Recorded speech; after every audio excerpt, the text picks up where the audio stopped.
What's going on, everybody? My name's the Axonsaurus, and today we're going to be reviewing the Attack Pack Dilophosaurus and Dinosaur Trainer Owen Grady. Now, before we get started in this review, things you will need to unbox these two toys and keep them safe in their packaging. One finger of any choice. Do not use scissors. Do not use X-Acto knives. I tried with the Dilophosaurus at first, thinking that I would be fine. Unfortunately, as you can see, I was not. If you use an X-Acto knife and go around the whole box and stuff, it's just going to cripple and die. No, since it's already out of the box, let's just show you the packaging. On the plastic part, you get a nice picture of Owen in blue with the Dilophosaurus and all the different languages, attack pack, and then the posable sign here. Other than that, nothing special. Ages 3+, and attention signs. On the cardboard side of the box, you get the, of course, beautiful box art of the volcano exploding on Isla Nublar, and you have gates or cages for the dinosaurs as featuring in the movie. Again, if you want to keep this in pristine condition, do not use scissors. Do not use X-Acto knives. This will only cause a tear in it when you actually have to pull it off. Now, if you really think you could do really well, go for it. But my recommendation, you're going to just use your fingers, and I'll tell you why in a minute. And so, for me, of course, we have that nice line across the skull of Jurassic World. On the back of the box, you're going to get whatever toys you can get. Thank you, Matt Brando. Here we have the Dimorphodon, Gallimimus, the Dilophosaurus, and the Green Raptor in blue. Now, these are the Attack Pack line, very posable, well, if you want to call them that. Good little cheaper side of the toys. You have the barcode here, which if you guys still need it, I doubt you do, but here's a barcode. And then the warnings and just all that jazz, Universal's logo, and Mattel. Now, to unbox this thing, you are literally just going to take it out, and it literally just falls out of the packaging. Now, the spitter part might be the little harder part, but it's not even that hard. You literally just grab your finger, push it underneath, and boom, it's gone. Then you have this empty package. Once continuing with this, you are literally going to get your Dilophosaurus as is, ready and everything. Now, it has a little hole in its mouth. Don't worry, this is specifically for the spit part. You literally lodge that into the hole, and there you go. You can have your Dilophosaurus going. Sorry for the loud noise. So, posability. I know on the box it says very posable. That is not the truth. This thing really just has posability in its frill, which it can just do that and go forward. Okay, that's fine. Its jaw is not posable.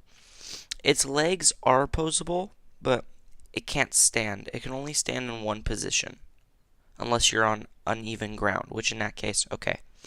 Its arms are posable, but there's nothing really. So it is a posable figure, but you're not going to pose it in any other way. It's not posable. You can move its joints. There's a difference.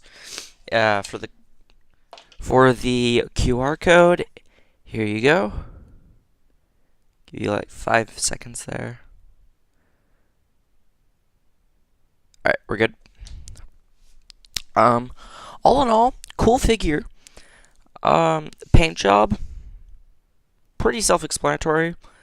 Mine has like a little bit of a paint mark, if I remember. Trying to find it. I think I actually need to take the spitter piece out. If I can just find it. Yeah, my teeth over here get a little bit of green. Overall, already better than Hasbro, but still a little bit there.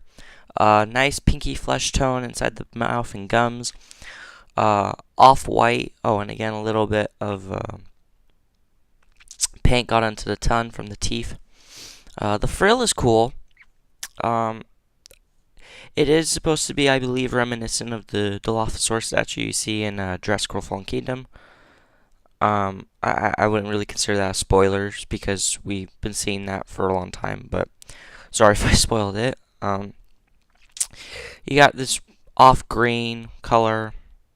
It's nice, and then you have these just out of the blue stripes, tinted dark green stripes on the tail. I usually see stripes on a body and then they don't continue on the tail. Never seen them the other way around. Cool, I guess, but not consistent. Other than that, it's pretty simple. You have these two little silver pegs lodged in to it so that way it can hold the frill.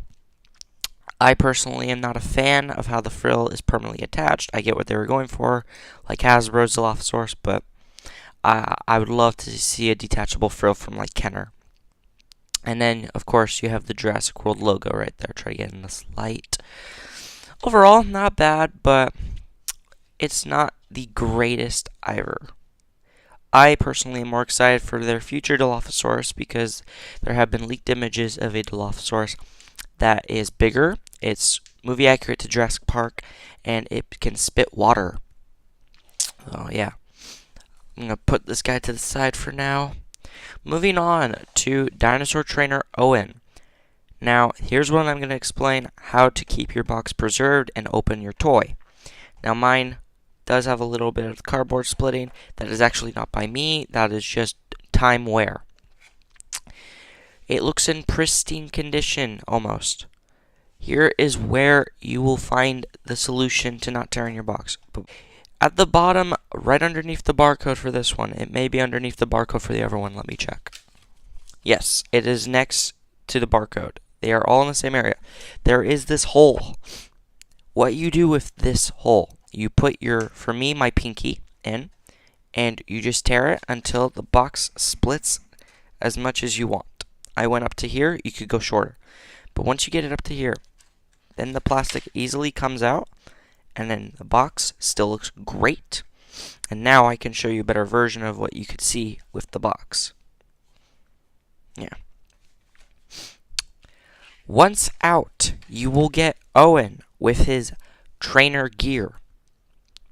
He is super simplistic to get out.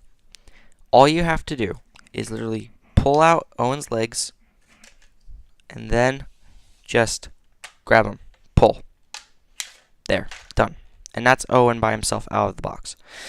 Owen as a figure is amazing. Like, I'll show you comparisons to other figures and all that jazz, but his articulation's amazing. For one, he can do the splits. Not many figures can do that. He has knee joints, thigh joints, elbow joints that can swivel. They're ball joints. And his head can go 360. Paint apps on this, they got good eyes on him. So it looks like Chris Pratt now. You got his brownish singe hair. The nose I will say might be a little bit pointy, but still, I don't care. It still looks like Chris Pratt. It looks good. We got the watch he wears everywhere on his arm. His navy blue shirt. His pants with a painted belt. A little hole on the belt for if you get the knife accessory that you can just put on there. The Made in China stuff on the back. And on his shoes, you have two little peg holes with some information. China. Yeah.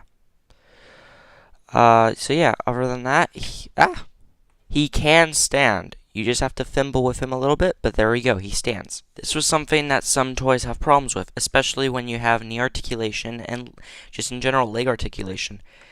He does have peg holes on sets that you can get, like the Blast vehicle, which I will show you in a later review. So those pegs definitely do help, but if you do want him just to stand, it's going to be harder on carpet, but on flat hardwood surfaces or just tile, he can stand, no problem. Because his feet, you can fimble with and all in all, accurately sized to a human body. The feet are not ginormous big for balancing, and yet they still stand. You can have him sitting down, and it looks fine. So enough with Owen by himself. After you get, just Owen, stand here. Come on. There you go. After you get him out, you will probably go for the armor. The armor is also very simplistic. You grab the little armpit holes and just tug. There we go. That's one piece. For the little arm protection, whatever they're called, shin guards, or whatever. Correct me if I'm wrong. You just literally push on the back of here, and they'll pop out. This does affect the plastic a little bit, but frankly, it does not affect it enough for me to make a big deal. If you have problems with that, then you can just pull it out from the top, and I'm sure it will come out. And I'll try here. You still have to push a little bit, but not as much. And it does come out, but you have to do a little more force. The one I had the most trouble with, that you will have to probably damage your plastic a little bit, his shield, his quote-unquote Gungan shield.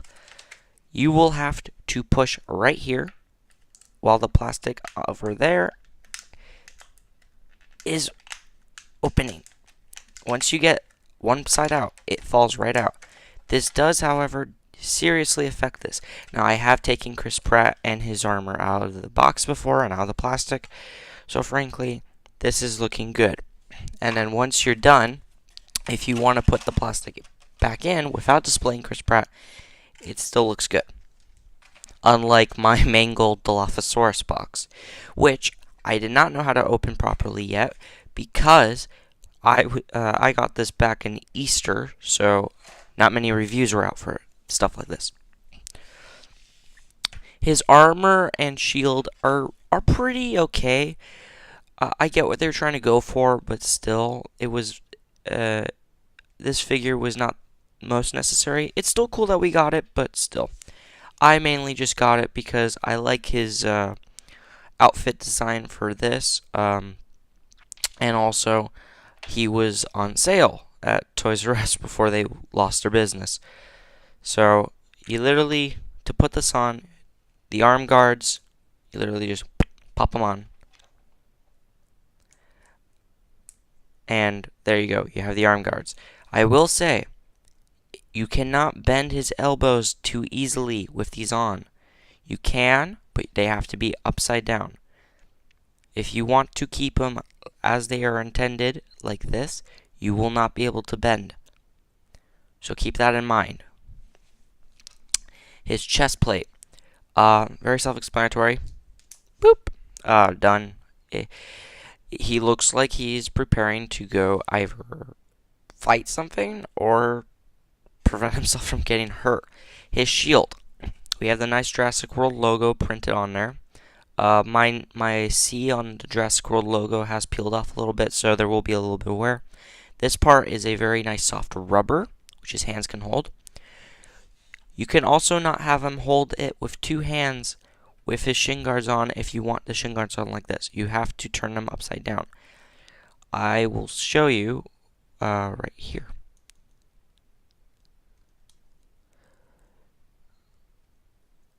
And even then, it's pretty hard. Sorry for doing that off camera. This is the best I've gotten him to be. Tell me if you've gotten it better with the shin guards on, but oh my gosh, why do I keep calling them shin guards? Just the arm guards. I personally, if I have him with the armor and shield, I put him like this, like he's preparing or entering to go train something. I actually feel like this goes well with the Dilophosaurus for the fact that the Dilophosaurus spits venom. So you could have Owen with his shield, and the Dilophosaurus spits and he blocks it with his shield, protecting him from, well, we all know what happened to Nedry. So overall, great figure. Now when detaching, you can have one of these on. It's like, yeah, I don't really need to say that, but you can. So you can detach those easy. The shield, it literally just pops out of his hand, for his hand is rubber. Now his chassis, his chest plate or whatever, pop off very easily. My trouble with this, every now and again it will get caught on his nose, bringing his nose up. Try to be careful and don't rip it off sometimes, because sometimes that nose will get caught and it will look like a wicked witch nose. So just keep that in mind.